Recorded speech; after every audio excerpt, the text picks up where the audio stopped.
Je m'appelle Abby Pomerleau, j'ai 14 ans en secondaire. Je viens de Coudrock et Gangsuk et je suis Inuk. Oui. Je m'appelle Eva-Jade Pelletier, j'ai 18 ans. Obitchunuk Nirosi Unin. J'étudie en sciences lettres et arts au cégep de Jonquière. Oui. Je m'appelle Maya La Rochelle, j'ai 19 ans, je suis Micmac de Gaspé et j'étudie présentement en théâtre au collège Lionel Groulx. Moi, en ce moment, je suis en théâtre, donc j'aime ça être devant la caméra, mais pour les prochaines études, j'aimerais ça aller en scénographie. Donc, je sais pas exactement où je me vois plus tard, mais c'est sûr que ça serait dans les arts, soit en avant ou derrière la caméra. Mon rêve de carrière est travailler dans l'hôpital ou être un joueur professionnel de volleyball. Mon rêve de carrière, ça serait devenir médecin, de travailler dans les communautés. J'aimerais ça faire une spécialisation en gynécologie obstétrique pour pouvoir aider les femmes à accoucher leur petit être de lumière. Je t'émotive, ce qui c'est. J'aimerais ça avoir mon autobus de travail puis de me rendre dans les communautés puis aider les femmes. Ça serait ça mon rêve. Kwe Nin Jade Malek. Kwe Nin Anaïs Malek. On a 20 ans et on est Innu de la communauté de Equantit. Et on étudie tous les deux en médecine à l'Université Laval. Kwe Awetsi. Shane Gros-Louis Yati. Je suis Wendat de Wendake. J'ai 18 ans puis je suis en formation générale au secondaire. Kwe. Je m'appelle Angélique Laforêt-Lacourse. J'ai 22 ans. Je suis Anishinaabe, originaire de Val-d'Or. Et je suis actuellement à la formation générale des adultes pour terminer mon secondaire. Kwe, Alisara Kenidnagahon, Nihononi Debnehen, Mak Migini Danchiji Etienne Dronish, Maloni Nojuben Makinoni. Ce qu'un étudiant peut être confronté, je pense, c'est beaucoup le jugement envers les Premières Nations.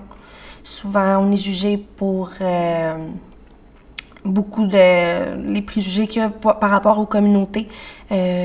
Côté consommation, surtout côté violence. Souvent, on nous met dans tout le même bateau.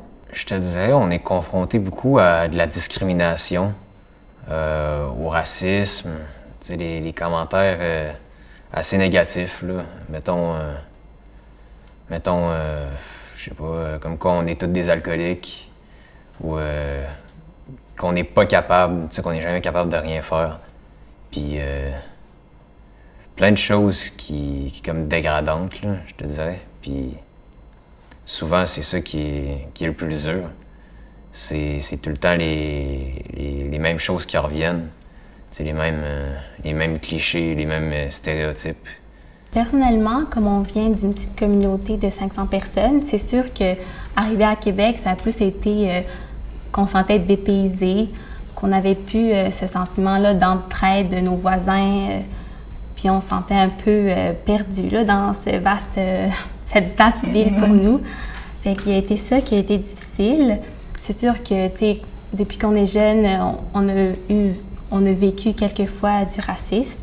Pour étudier en ville ici, là, puis quitter le village, je trouve que ça prend beaucoup de courage puis de détermination. Ça prend aussi du support avec la famille, les gens qui sont encore là-bas. Puis ça prend du temps puis de la patience aussi. Mais je pense que tout ce qu'on a vécu, ça nous a juste permis aussi d'être plus résilientes, d'avoir du courage. C'est aussi des valeurs comme très importantes pour les Inuits. Fait que je pense que ça nous a comme permis d'être la personne qu'on est aujourd'hui, là. C'est sûr qu'au début, quand j'arrivais au cégep, on était toutes nouvelles, puis on n'avait pas encore comme la force qu'on a en ce moment. Puis je pense que tout le monde à l'intérieur de eux ont cette force-là, puis comme de garder ça en nous. T'sais. Quand je m'ennuie de chez moi, dans le fond, ici à Montréal, j'ai un endroit où je peux y aller, c'est le First People House. Et il y a d'autres Autochtones ici aussi. Je peux les parler et parler de la famille, de tout ça. Je peux aussi toujours appeler ma mère. J'appelle ma mère très souvent. On parle à chaque jour au téléphone, sur FaceTime. Et ça m'apporte beaucoup de confort et ça me fait sentir moins seule ici.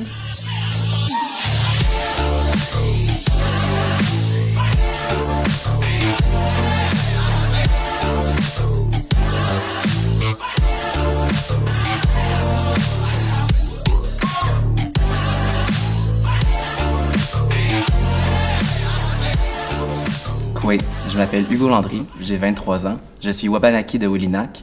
J'ai terminé mon premier bac en communication et j'entame mon deuxième en cinéma à l'Université de Montréal. Koué, je m'appelle Kéliane Néron, j'ai 16 ans, je suis une Escapie de Kaowatchikamak. Je suis présentement en secondaire 5 à l'Institut d'enseignement du 7e. Koué, Ani Mestokosho, Nation Inu, Nde Ewanti Noti. Awane, ti Skotamagoyan, Pateta, ti Tayan, secondaire 5, n'était CDFM Wendake. Mag no Nuepunehen Nahu Nawa. Je dirais que la force des Premières Nations est la culture. La culture qui est très importante pour moi et la langue aussi également. Je me dis que nous avons une culture très riche et très positive aussi. Ce dont je suis le plus fier, premièrement, ce serait d'avoir fini mon bac, donc avoir gradué, d'avoir obtenu mon diplôme. Ça, c'est une grande fierté pour moi. Mais c'est aussi d'avoir persévéré, puis j'ai pas lâché. Donc, depuis que je suis sorti du secondaire, je suis fier de avoir continué mes études sans arrêt. Puis, même si c'était pas nécessairement pour moi, le parcours était pas le bon, j'ai quand même continué, puis j'ai pas abandonné. Je suis plus fière de mon engagement en école. Je fais partie de l'équipe scolaire de volleyball et je fais des activités avec mes amis et je travaille fort sur mes études. Au primaire, les notes étaient assez dures, j'étais pas très bonne. Tout ce que je vivais, ça rendait tout ça difficile. Alors là, au secondaire, j'ai commencé à prendre goût à l'école, à faire mes devoirs. J'étais bien entourée, ma famille m'a poussée vraiment jusqu'au bout. Puis que là, j'ai des excellentes notes, je suis vraiment fière de moi. La chose dont je suis le plus fière, ça serait définitivement d'avoir toujours continué. J'ai eu beaucoup de difficultés en français. Je suis dyslexique, je suis dysorthographique. Donc pour moi, le français, ça a toujours été difficile, mais j'ai toujours continué. Puis maintenant, je lis beaucoup de livres, je suis rendue vraiment bonne en français, etc. Mais ça, c'est quelque chose que j'ai réussi à acquérir grâce à justement ma persévérance, pour le fait que j'ai toujours continué là-dedans. J'ai vécu des difficultés au primaire et au secondaire. J'ai doublé au primaire, j'ai dû reprendre des cours au secondaire. Puis j'ai eu du monde qui m'ont dit que j'allais pas être capable, que c'était pas fait pour moi et que je devais faire autre chose. Puis aujourd'hui, je suis fier de persévérer. Je suis fier de montrer aux personnes qui m'ont dit que j'allais pas être capable, que je suis capable. Que malgré que j'aie abandonné l'école à 16 ans pour des problèmes personnels, aujourd'hui, je suis sobre, je suis maman. Je suis encore aux études, je compte les finir aussi. C'est vraiment ça que je suis le plus fière, c'est que malgré tout mon passé, je suis encore là, puis accomplie dans ce que je fais.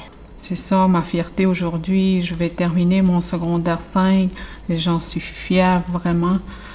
Puis je me dis aussi, étant donné mon âge, nous n'avons pas d'âge quand nous allons aux études.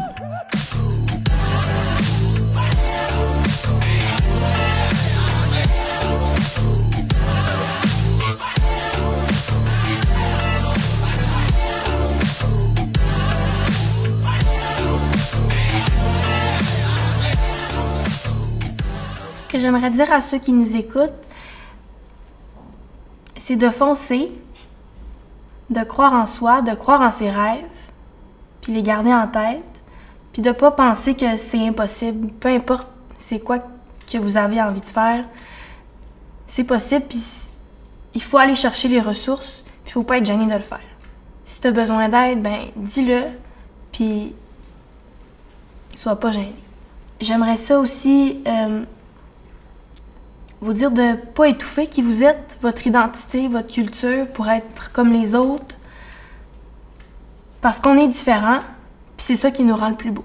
Le message que j'aimerais transmettre, c'est que chaque personne a vraiment quelque chose de spécial, son petit côté, que je pense que c'est pas facile à...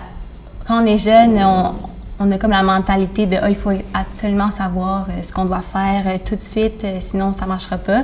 Mais je pense que moi je me dis souvent essai-erreur, c'est vraiment ce qui marche. Fait que juste de se lancer, de croire en nous. Ça aussi, je pense que de juste trouver une personne qui va toujours t'encourager, que ce soit ta sœur, ton ami, je pense que ça, c'est vraiment très bénéfique. Le message que j'aimerais faire passer, ça serait surtout de vraiment faire quelque chose qui nous passionne, nous. Beaucoup de personnes vont aller dans des programmes d'études pour satisfaire leurs parents parce que leurs parents leur disent d'aller là-dedans ou là-dedans, sauf que c'est pas ça qu'on a envie de faire, tu sais. Puis, je pense qu'il faudrait faire ce que nous, on a envie. Le message que j'aimerais communiquer, ce serait de persévérer. Persévérer, peu importe ce que vous avez vécu, peu importe la discrimination auquel vous avez fait face, c'est de toujours rester sur la ligne de votre objectif. C'est pas parce qu'on est autochtone puis qu'on subit ça que vous n'êtes pas capable. Là. Aussi de partir avec l'idée que c'est pas réaliste que tout va être beau, qu'il n'y aura pas de bas. Il faut se dire, il va y avoir des bas, mais que c'est comme juste important d'apprendre à se relever parce que, tu sais, c'est pas le nombre de fois que tu tombes qui est important, mais c'est le nombre de fois que tu vas te relever. Puis je pense que d'avoir ça en tête, ça déstresse. Puis c'est sûr que vous allez finir par trouver votre voie. Ce qui me motive depuis le début de mes études, en fait, c'est principalement mes amis, les gens que j'ai rencontrés à l'école. C'est eux qui m'ont gardé à l'école. Sans les rencontres que j'ai faites à l'école, je pense pas que je serais en train d'entamer un deuxième bac, puis j'aurais sûrement pas fini le premier, en fait. Je pense que ce que je pourrais donner comme conseil, c'est de foncer, puis d'aller vraiment vers nos rêves. C'est le plus important, puis de se choisir en premier.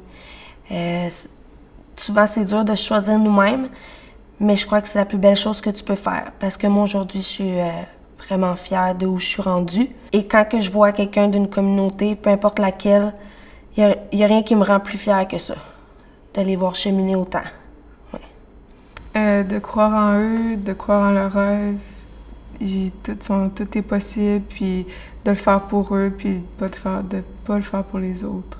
Qu'on a toujours à apprendre de la vie. C'est ça que je voulais dire. Toujours à apprendre de la vie. On n'arrêtera jamais d'apprendre aussi jusqu'à l'infini, ce que je me dis. Même si certaines personnes ne semblent pas trop croire et sont comme « Est-ce que tu as des bonnes notes? Est-ce que tu vas pouvoir faire ça? » Il faut toujours quand même continuer l'école, quand même faire du mieux, puis juste continuer de rêver à tout ça. Puis quand il y a des problèmes, c'est très important d'aller chercher de l'aide aussi dans tous les aspects de la vie, que ce soit financièrement, que ce soit avec la santé mentale. Il y a beaucoup de personnes qui veulent aider, puis il y a beaucoup de personnes qui sont là puis qui veulent qu'on réussisse. Et il y a beaucoup d'aide aussi qui se trouve. Il faut juste chercher un peu, puis ça aide vraiment beaucoup à réussir à l'école, puis d'aller loin, puis juste s'en parler avec le plus de monde possible et se motiver entre nous aussi. Ouais, notre communauté, nous, elle nous a tout le temps aidés, comme elle disait, notre famille nous a tout le temps supportés, notre communauté aussi. On est vraiment reconnaissants, on sait qu'on ne serait pas où est-ce qu'on est aujourd'hui sans eux, puis c'est vraiment de quoi qu'on chérit vraiment. Ouais, désolée.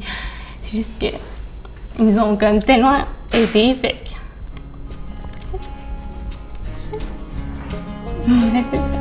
Niwet na motion, niwet no kom,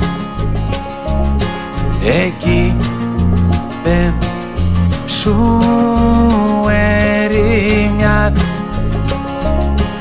eki be negat moyak, miigwet na motion.